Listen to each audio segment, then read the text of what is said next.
Já, þá kom ég að loka aðrið þessa þáttar, Gunnar Smári. Já. Þú varst í hörku samræðum hérna áðan? Já, mér þetta verið mjög góður, hvað heitir svona, panel? Já, legi. Mjög góður hópur að ræða morðið í Bandaríkjunum og menningarstríðið þar og pólitíkina og skautun og hvað orðið geti haft hér heima og við þetta bara frábært spjall. Eru það ekki bara landa ágætis þættir bara í heila tekið? tekið? Fjör hérna í fyrsta þættinum. Já. Þið dagur voru ekki sammála? Nei, það bara eins og vel. Gott að vera með svona ólíkt fólk. Við vorum með sagnfræðing og þingmann og blaðamann. Já. Það við höfum verið tvo síðustu sunnudaga með svona þingmannahópa. Já. Og mér fannst að vera komið nóg á þeim. Já. Þú veist svona... Mjög gott að fá Dag Bjarkesson. Það svona alveg stjórnmálamaður, að lifa og hrærast í þessu áratugí. Já. Það var skemmtileg að mér fannst Andrea sem nú blaðamaður á Morgunblaðinu. Já. Og ég held hún hafi verið í unnið fyrir flokkinn eitthvað. Veit ekki svona viðtöl og ég held að maður geti fundið henni inn á xd.is í ýmsum formum. Mér fannst hún vera svolítið svona, hún ekki svo allt og bjartsýn með stöðu flokksins. Nei. Ósátt einhverju leyti við að Guðrún Hafsteinsdóttir kjósi það að svona sækja sitt fólk sem að hún segir að hún sé að sækja mest í fylkingu Guðlaugs Þórs. Já. Og þá leið að loka á skilur það hinna eftir óvana að þetta var nú alveg jöfn kosning sko, nánast 50-50. Já, og þá það kannski það vegna þess að Guðrún, þetta var náttúrulega í febrúar eða ekki, sem að landsfundur var. Jú, þannig það eru liðnir 7 mánuðir eitthvað og kannski bara raunin svo að fyrst reynir hún að halda báðum örmum og öllum örmum og þessum ólíku hópum svona saman og svo kemst hún að því að það ekki að skila árangri, að það bara sundurlaust og eins og okkur fannst svolítið verið í þinginu að okkur fannst þess að bara miðflokkurinn var að stýra áherslum í Sjálfstæðisflokksins þar. Það er líka mjög vont sko ef að til þess formaður flokksins fær ekki orðið þegar hann vill eða þegar hún vill að til dæmis segja það inn á þingflokksfundum. Heldur það að verið þannig? Nei, ég veit ekki. Eitthvað hefur gengið á. Það hefur bara verið að loka á aðra blokkina og opna fyrir hina. Eitthvað ástæð. Svo sést Jens Garðar hvað ekki? Nei. Ég bauð hann nú í síðustu viku og þar síðustu. Já. En hann svo sér ekki fært að koma. Nei. Við kannski fáum hann eitt daginn. Hefur hann eitthvað verið að tjá sig? Nei. Fyrir utan hann svaraði Mogganum, hann kvartaði yfir því ég var að gera grína því að Moggin hefði sett sig í svona brúnan joggingala sem hann taldi sig ekki eiga. Moggin var auðlýs eftir honum eins og við gerðum. En hann svaraði mér og bara og maður veit ekkert, fólk getur bara ekki mætt það er ekki þannig eins og við heimtum allir mæti þegar þeir vilja. Sumir vilja aldrei koma því við vorum svolítið mikið að tala áðan mikilvægt þess að halda upp í umræðu og við höfum reynt að við rauðaborðið að vera með fólk með alls konar pólitískar skoðanir og hitt og þetta og stundum andmælum við fólki og það nú bara stundum gerir maður það bara sem spyrill að brýna svörin með einhverjum hætti. Gunnlaugur Jónsson benti á það að við værum þannig miðill að við heyrðust alls konar skoðanir. En til dæmis Sigmundur Davíð aldrei viljað koma. Hann aldrei svarað mér. Ekki Bergþór heldur. Ja, Bergþór komið hingað. Nú er það? Já. Og hann hefur svarað mér en Sigmundur bara svarað mér ekki sko.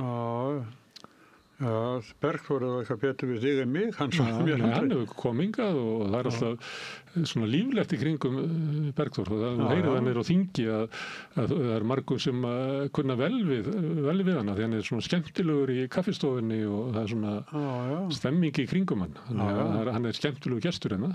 Ég veit ekki með Sigmund Davíð, alltaf eins ekki best að fá hann bara einan ef hann kæmi hingað. Ég veit ekki, hefur þið séð hann í svona, hann er náttúrulega oft í svona sem að formenn að tala saman. Á fyrri vinnustað mínum hann, þegar ég var á Bylgjunni, þá kom hann oft til mín. Þá var hann í Framsókn.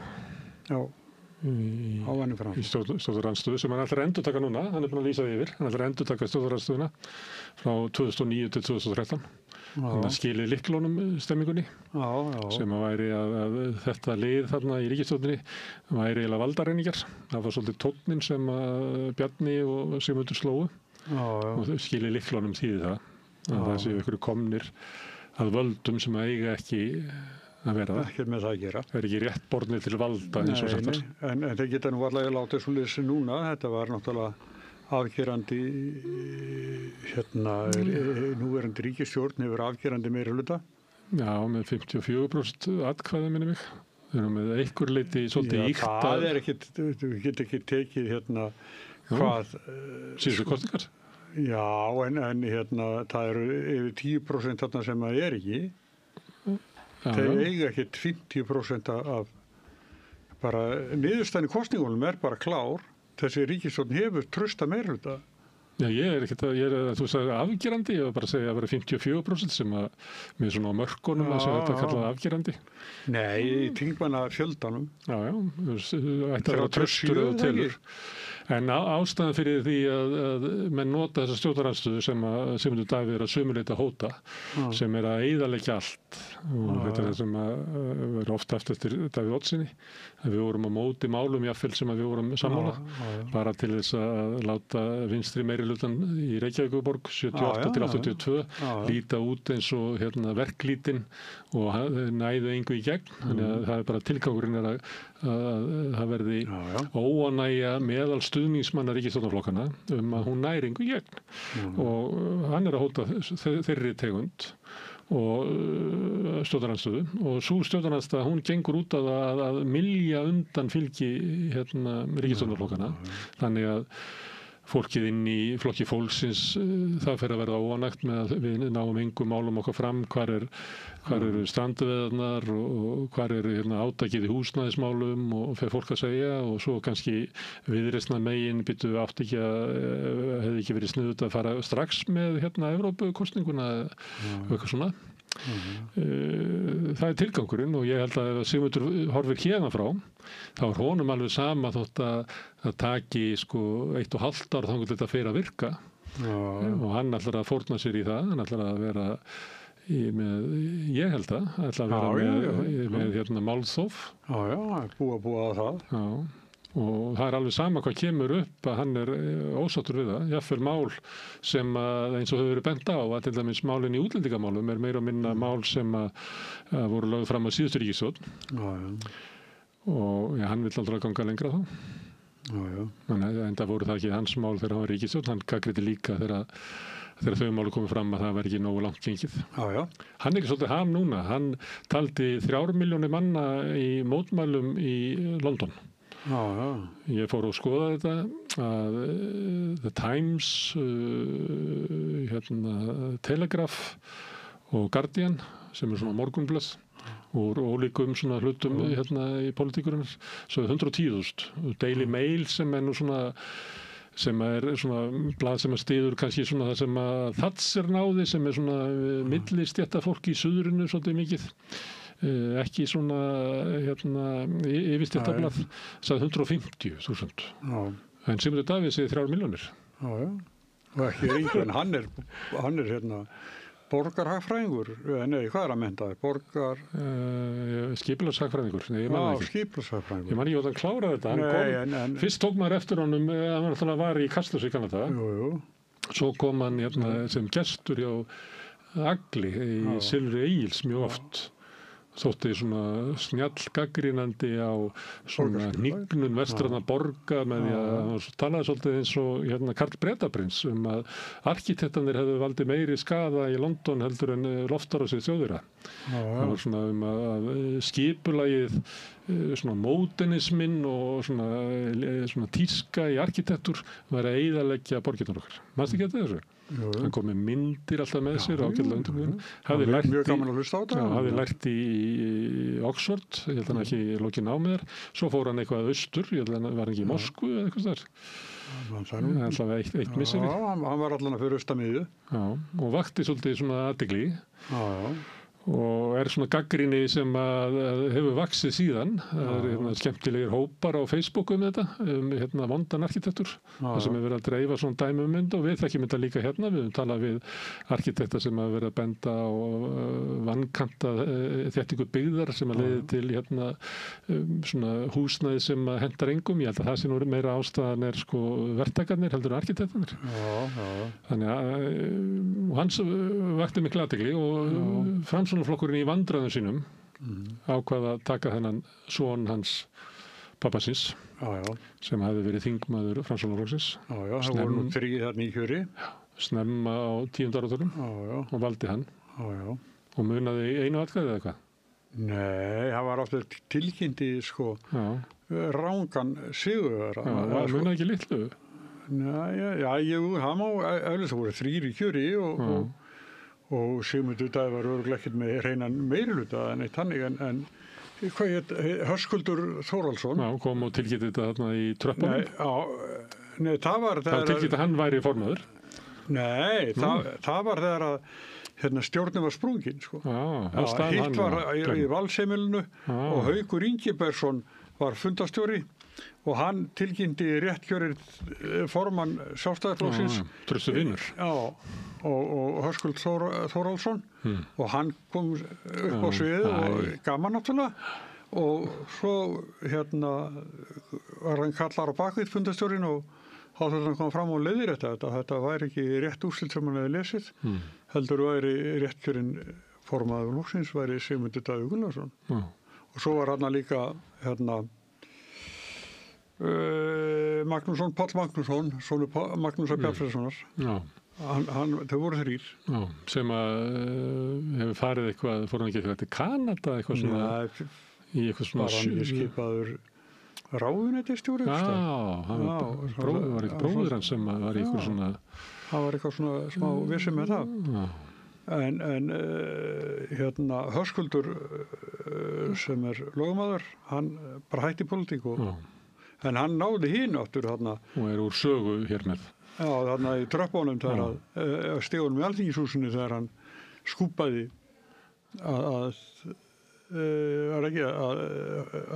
Sigmundur Davíð myndi missa forsætisráðuneytið En hann kom inn svolítið á skringilegan hátt inn í pólitíkina en hann þegar við vorum svolítið að ræða skautun og svona miðflokkurinn mist til hægri í allavega svona ef maður er að horfa til bandarískra stjórnmála þannig að þeir eru á því að kynin séu 2 og ég veit ekki þeir vilja harðar aðgerðir í innflytjendamálum tala eins og að innflytjendur séu að grafa undan íslenskunni það svona margt í þeir voru á móti þungunarofi það voru miklu sjálfstæðisflokkurinn klofnaði þá sem að þessi bandarísku menningarstýri þau hafa áhrif hér sko og sömuleitt held ég að margir hafa fengið sjokk í síðustu viku hvað eru margir á Íslandi sem eiginlega lifa inn í bandarískri pólitík og horfa kannski okkar samfélag út frá sjónarhóli Bandaríkjanna það sem eru raunverulega alls konar hlutir sem að ég held að Íslendingar eiga bara erfitt með að skilja eins og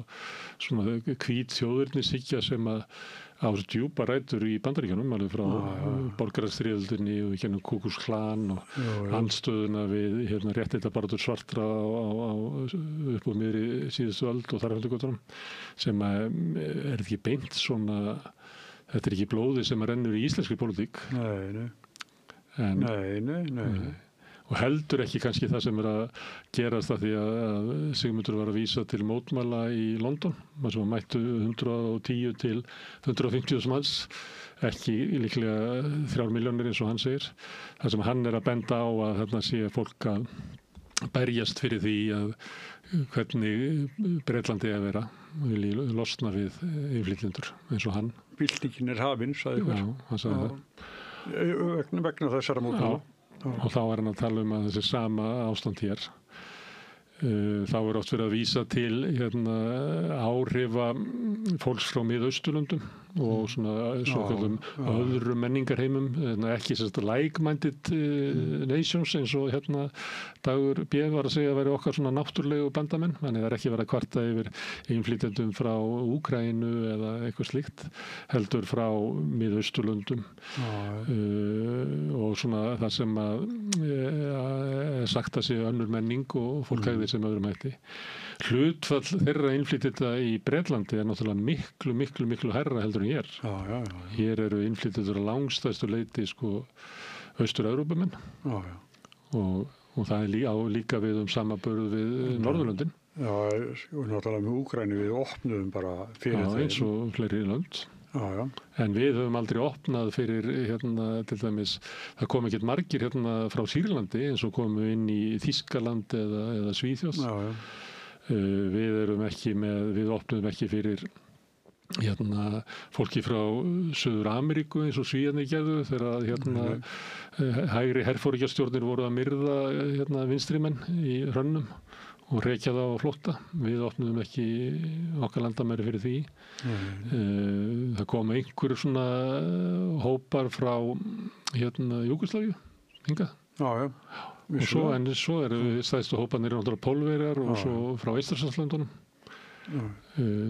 Sáralítið ég held að hlutfall til þess múslim á Íslandi er miklu lægra heldur en í Svíþjóð eða Danmörku eða ég tala mikið í Bretlandi þar sem er mikið af fólki frá Pakistan því að það eru gamla nýlendur og svo er það alltaf nú hefur við ekki verið að tala að þessi innrás í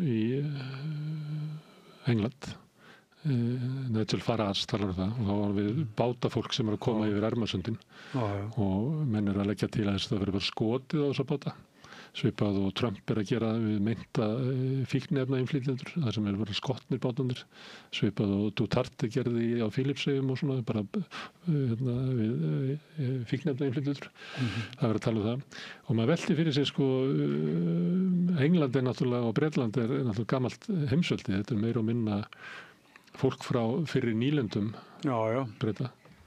Þannig að velti fyrir sig hvort að þið getur ástæða fyrir það ef ykkur kemst til Frakklands að hann fer vill fara til Bretlands er yfirleitt þannig að það hefur verið töluð enska í viðkomandi landi. Herðu, nú er bara mál að linni. Herðu, við segjum þetta þá bara gott í dag. Við þökkum gestunum okkar kærlega fyrir, við þökkum Laufi Líndal fyrir að taka upp og senda út, en mest þökkum við ykkur sem hafa verið að hlusta og horfa. Við bendum á að þið hafið byggt upp dreifikerfi okkar, bara með að segja vinum og vandamönnum frá efni sem ykkur líkar hérna. Og þá finnur fólk efnið okkar á Facebook og YouTube og öllum hlaðvarpsveitum í útvarpinu, 89,1 á FM, það má líka sækja þar útsendingar á spilarann. Spilarinn er á spilari.is á netinu, svo spilar líka app sem má hlaða niður í síman og hlusta á samstöðun og allar íslensku útvarpsstöðvar hvað sem er í heiminum. Það sem er netánabars. Við erum komin í sjónvarpi til þeirra sem er svo lukkuleg að skipta við fjarskiptafyrirtæki Síman. Það er númer 5 á fjarstýringunni. Ég var frá skeyti frá Tal að þeir bara vilja ekki dreifa samstöðunni, þannig að ef við skiptum við Tal, ættum við kannski að skipta yfir í Síman bara. Við erum á leiðinni í kabalkerfi sem er hérna suður með sjó og þá getur fólk horta á okkur í sjónvarpinu í stofu fljótlega. En það sem að drífur samstöðun náttúrulega mest áfram er sá hluti áhorfenda og áheyrenda sem hafa gerst áskrifendur. Það er fólk sem að telur að samstöðu sem mikilvægur þáttur í lýðræðslegu samfélagi og ekki síst kannski sem hafa bent á hér áðan að við þurfum að hafa eitthvað vettvang þar sem að fólk með ólíkar skoðanir kemur saman og ræðir, annars getum við bara mist vitið. En til þess að það sé hægt að þá væri mjög gott ef þú myndir leggja okkur lið, til dæmis með því að gerast áskrifandi, það kostar 2750. Ef þú vilt gera það, þá ferðu inn á samstöðun.is, það er hnappur sem stendur á áskrift og framhaldið ætti að liggja í augum uppi. Þú mátt borga meira þú vilt og því sem er kjósi getur láta áskriftan renna sem félagsgjöld inn í Alþýðufélagið og það er mitt Alþýðufélagið sem á og rekur samstöðuna. En þetta er komið gott í bili, njótið þessum eftir að helgarinnar. Við sjáumst hérna aftur annað kvöld klukkan 8, þá er það fréttir á samstöðunni.